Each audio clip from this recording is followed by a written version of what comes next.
പാകിസ്ഥാൻ്റെ നട്ടലാണ് കൃഷി. ആ കൃഷിക്ക് വേണ്ട ജലം ഇപ്പോൾ കിട്ടുന്നില്ല എന്നുള്ളതാണ് അവരുടെ ഏറ്റവും വലിയ പ്രശ്നം എന്ന് പറയുന്നത്. അത് കിട്ടാതായതിൻ്റെ കാരണം പാകിസ്ഥാൻ്റെ കയ്യിലിരിപ്പ് കൊണ്ട് തന്നെയാണ്. വീണ്ടും പാക്കുകൾ പ്രകോപനവുമായി രംഗത്തെത്തുകയാണ്. വെള്ളം തന്നില്ലെങ്കിൽ ഞങ്ങൾ ഇന്ത്യയെ ആക്രമിക്കും. മോദി പറയുകയാണ്, ഇങ്ങ് വാ, ഞാൻ കാണിച്ചു തരാമെന്ന്. അപ്പോൾ എന്തായിരിക്കും ഇനി സംഭവിക്കാൻ പോകുന്നത്? ഈ വെള്ളം കൊടുക്കാതിരുന്നാൽ വീണ്ടും ഒരു ആക്രമണ സാധ്യത ഉണ്ടോ? ഇന്ത്യയുടെ ആഭ്യന്തരമന്ത്രി അമിത്ഷാ വീണ്ടും പറഞ്ഞിരിക്കുന്നു, ഒരു കാരണവശാലും സിന്ധു നദീജല കരാർ മരവിപ്പിച്ചത് നമ്മൾ പിൻവലിക്കില്ല. അതായത് നമുക്ക് അവകാശപ്പെട്ട ജലം ആഭ്യന്തരമായ ഉപയോഗത്തിന് വേണ്ടി നമ്മൾ വഴിതിരിച്ചുവിടും. ഈ പ്രസ്താവന വന്നതോടുകൂടി എങ്ങനെയെങ്കിലും ഇന്ത്യയുടെ കാല് പിടിച്ച് പ്രശ്നം പരിഹരിക്കാനുള്ള നെട്ടോട്ടത്തിലാണ് പാക് പ്രധാനമന്ത്രി ഷെഹബാസ് ഷെരീഫ് ഉൾപ്പെടെയുള്ളവർ. ഇതിനിടയിൽ മുൻ വിദേശകാര്യമന്ത്രിയും പീപ്പിൾസ് പാർട്ടിയുടെ ചെയർമാനുമായ ബിലാവൽ ഭൂട്ടോ പുതിയൊരു പ്രകോപനവുമായിട്ട് വന്നു. അതായത് നിയമപ്രകാരം, ഉടമ്പടി പ്രകാരം പാകിസ്ഥാന് ലഭ്യമാകേണ്ട വെള്ളം ഒന്നുകിൽ ഞങ്ങൾക്ക് വിട്ടുതരണം, അല്ലെങ്കിൽ ഈ 6 നദികളിലെയും ജലം ഞങ്ങൾ ഒഴുക്കിക്കൊണ്ടുപോകും. എവിടേക്ക്? പാകിസ്ഥാനിലേക്ക്. അതിനു വേണ്ടിയിട്ട് വേണമെങ്കിൽ ഇന്ത്യയെ ആക്രമിക്കാൻ ഞങ്ങൾ തയ്യാറാണ്. അപ്പോൾ പാകിസ്ഥാനിലെ ഒരു രാഷ്ട്രീയ പാർട്ടിയുടെ നേതാവ് വീണ്ടും പ്രകോപനം സൃഷ്ടിക്കുന്നു. അതായത് ഞങ്ങൾ ഇന്ത്യയെ ആക്രമിച്ചിട്ടായാലും സിന്ധു നദീജലം ഞങ്ങളുടെ നാട്ടിലേക്ക് ഒഴുക്കിക്കൊണ്ടു പോകും.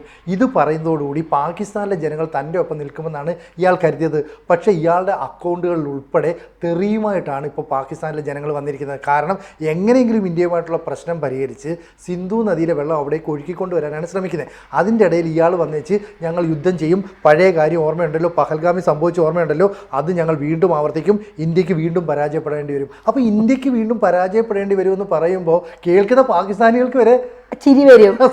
പഹൽഗാമിൽ ഇന്ത്യ എന്താ പരാജയപ്പെട്ടത്? പരാജയപ്പെട്ടത് മുഴുവൻ പാകിസ്ഥാനാണ്. ഇപ്പൊ ഇവിടുത്തെ പ്രശ്നം എന്താണെന്ന് വെച്ചാൽ അവിടെ തർബല, മംഗ്ല, നീലം, ജലം എന്നീ തുടങ്ങിയ ജലവൈദ്യുത നിലയങ്ങളുണ്ട്. ഈ വൈദ്യുത നിലയങ്ങൾ ജലപ്രവാഹത്തെ ആശ്രയിച്ച് പ്രവർത്തിക്കുന്നതാണ്. എന്ന് പറഞ്ഞാൽ പാകിസ്ഥാന് മൊത്തം നൽകുന്ന വൈദ്യുതിയുടെ 30% സംഭാവന ചെയ്യുന്നത് ഈ വൈദ്യുത നിലയങ്ങളാണ്. അപ്പോൾ സിന്ധു നദീജലം നമ്മൾ വഴിതിരിച്ചു വിടുന്നതോടുകൂടി ഇവിടുത്തെ വൈദ്യുതി ഉൽപ്പാദനം തടസ്സപ്പെടും.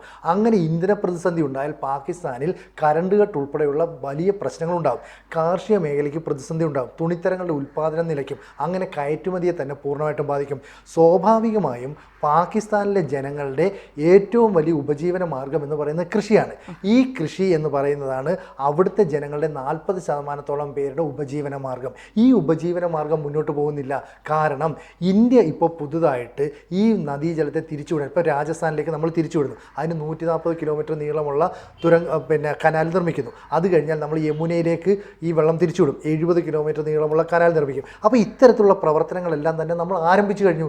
ഇതോടുകൂടി പാക് പ്രധാനമന്ത്രി ഷഹബാസ് ഷെരീഫ് ഗൾഫ് രാജ്യങ്ങളുടെ, സൗദി അറേബ്യയുടെയും ഖത്തറിൻ്റെയും കുവൈറ്റിൻ്റെയൊക്കെ ഉൾപ്പെടെയുള്ള രാജ്യങ്ങളുടെ കാല് പിടിക്കുക. നിങ്ങൾ എങ്ങനെങ്കിലും ഇന്ത്യയുമായിട്ടൊന്ന് സംസാരിച്ച് പ്രശ്നം രമ്യമായി പരിഹരിക്കണം. ഞങ്ങൾക്ക് ഈ വെള്ളം ഒഴുക്കി തരണം. ഞങ്ങൾക്ക് വെള്ളം കിട്ടിയില്ലെങ്കിൽ ഞങ്ങളുടെ കൃഷി പൂർണ്ണമായിട്ട് നശിക്കും. അതായത് ഏപ്രിൽ മുതൽ നവംബർ മാസം വരെയാണ് പാകിസ്ഥാനിലെ റാബി വിളകളുടെ കാലം. എന്ന് പറഞ്ഞാൽ അരി, ഗോതമ്പ്, പരുത്തി, കരിമ്പ് ഇവയ്ക്കൊന്നും തന്നെ വെള്ളമില്ലെങ്കിൽ മുന്നോട്ട് പോകാൻ പറ്റില്ല. അപ്പോൾ ആ പാകിസ്ഥാനിലെ ജനങ്ങൾ, അവർക്ക് തൊഴിൽ നൽകുന്ന മേഖലയാണല്ലോ, അത് നശിക്കുകയാണെങ്കിൽ ആഭ്യന്തരമായിട്ട് ഒരുപാട് പ്രശ്നം ഉണ്ടാകും. മാത്രമല്ല പാകിസ്ഥാനിലെ GDPയുടെ 24% സംഭാവന ചെയ്യുന്നത് ഈ കാർഷിക മേഖലയിൽ നിന്നാണ്. പഞ്ചാബ്, സിന്ധ് വളരെ സമ്പന്നമായ 2 മേഖലയാണ്. ഈ 2 മേഖലയും തമ്മിൽ വെള്ളത്തിൻ്റെ ഉപയോഗം സംബന്ധിച്ച് ആഭ്യന്തരമായ ഒരുപാട് പ്രശ്നമുണ്ട്. അപ്പോഴാണ് നമ്മൾ സിന്ധു നദിയിലെ വെള്ളം ഒഴുക്കി കൊടുക്കില്ല. അപ്പോൾ ബിലാവൽ ഭൂട്ടോ വന്നിച്ച് പറയുന്നു, മര്യാദയ്ക്ക് കരാർ അനുസരിച്ച് ഞങ്ങൾക്ക് വെള്ളം തരണം, നിങ്ങൾക്ക് ഏകപക്ഷീയമായിട്ട് കരാർ റദ്ദാക്കാനാവില്ല. അപ്പോൾ ഇന്ത്യ പറയുന്നത് നമ്മൾ കരാർ റദ്ദാക്കിയിട്ടില്ല, കരാർ മരവിപ്പിച്ചിട്ടതേ ഉള്ളൂ. 1947 ഇന്ത്യയും പാകിസ്ഥാനും 2ആയി വിഭജിച്ചപ്പോൾ പാകിസ്ഥാൻ അർഹമായ വെള്ളം കിട്ടുന്നില്ല എന്ന് പറഞ്ഞിട്ട് UN സമീപിച്ചു. അങ്ങനെയാണ് ഇതൊരു കോംപ്രമൈസ് മീറ്റിംഗ് എത്തിയത്. UN വേൾഡ് ബാങ്കിൻ്റെ ഇടപെടലിലൂടെ 1960 സെപ്റ്റംബറിൽ ഒരു ട്രീറ്റി ഉണ്ടാക്കുന്നു, ഉടമ്പടി ഉണ്ടാക്കുന്നു, വെള്ളം നമുക്ക് അവർക്ക് കൊടുക്കുന്നു. പക്ഷേ ഈ വെള്ളം കൊടുക്കുമ്പോൾ തുല്യമായിട്ട് കൊടുക്കണ്ടേ? ഇവിടെ സംഭവിക്കുന്ന 20% വെള്ളം ഇന്ത്യക്കും 80% വെള്ളം പാകിസ്ഥാനും. അത്രയും കൊടുത്തിട്ട് നമ്മൾ പൊയ്ക്കോട്ടെ, അവർ കൃഷി ചെയ്തോട്ടെ, ജീവിച്ചോട്ടെ എന്ന് പറഞ്ഞിട്ട് ഒരു ഔദാര്യം കാണിച്ചു. അപ്പോഴാണ് പഹൽഗാമിൽ നമുക്ക് നേരെ ആക്രമണം നടത്തുന്നത്. അപ്പം ഭീകരവാദത്തെ വളർത്തുന്ന പാകിസ്ഥാൻ ഇന്ത്യയെ ചൊറിഞ്ഞുകൊണ്ട് നമ്മൾ കൊടുത്ത പണിയായിരുന്നില്ലേ ശരിക്കും ഈ സിന്ധു നദീജല കരാറിൻ്റെ? തീർച്ചയായിട്ടും അങ്ങനെ തന്നെ പറയണം സിരിജി. കാരണം എന്തെന്ന് വെച്ചാൽ ആദ്യം ഈ പഹൽഗാമിൽ നമ്മുടെ 27 സഹോദരന്മാരുടെ ജീവൻ, അതായത് നിരപരാധികളായ 27 സഹോദരന്മാരുടെ ജീവൻ കവർന്നപ്പോൾ ആദ്യം ഇന്ത്യ എന്ന് തിരിച്ചടിക്കും എന്നാണ് പലരും ചോദിച്ചത്. അപ്പോൾ ആദ്യം കേന്ദ്ര സർക്കാർ അല്ലെങ്കിൽ നമ്മുടെ ഇന്ത്യ എടുത്ത നിലപാട് നയതന്ത്ര പ്രകാരം വാഗ അട്ടാടി അതിർത്തി അടച്ചു കഴിഞ്ഞപ്പോൾ അടുത്തത് ഇന്ത്യ എടുത്തത് സിന്ധു നദീജല കരാർ താൽക്കാലികമായി റദ്ദാക്കുക എന്നുള്ളതാണ്.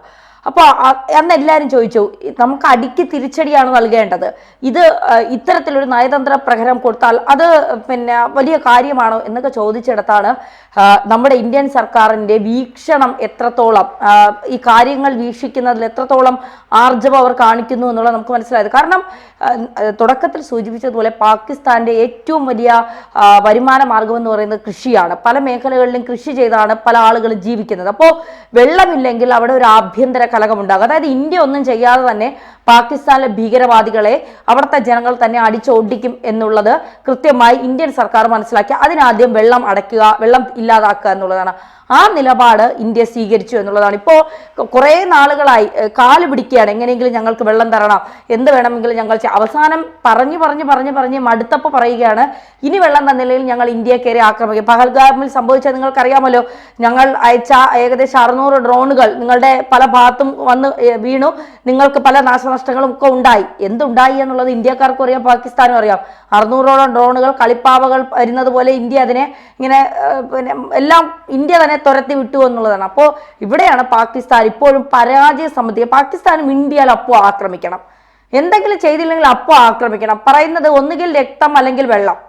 ഇപ്പോൾ ഞങ്ങൾക്ക് വെള്ളം തന്നില്ലെങ്കിൽ കശ്മീരിൽ നദികളിൽ രക്തമൊഴുകും, പ്രകോപനം. ഇന്ത്യ പ്രകോപിപ്പിച്ചുകൊണ്ടായിരിക്കും. ഇന്ത്യ പറയുന്നത് നീ എത്രത്തോളം വേണമെങ്കിലും പ്രകോപിച്ചു, പക്ഷെ ഞങ്ങൾ അറിയില്ല, നിനക്ക് വെള്ളം വേണമെങ്കിൽ ഭീകരരെ മുഴുവൻ പുറത്താക്ക്, എന്നിട്ട് ഇനി ഒരിക്കലും ഭീകരവാദം ഞങ്ങളുടെ നാട്ടിലേക്ക് അല്ലെങ്കിൽ ഞങ്ങളുടെ രാജ്യത്തിലേക്ക് വരില്ല എന്ന് ഉറപ്പ്, ഞങ്ങൾക്ക് ബോധ്യപ്പെടുന്ന രീതിയിൽ ഉറപ്പ് തന്നാൽ മാത്രമേ ഞങ്ങൾ ഇക്കാര്യത്തിൽ ഒരു കൃത്യമായ നിലപാട് സ്വീകരിക്കൂ എന്നുള്ളത്.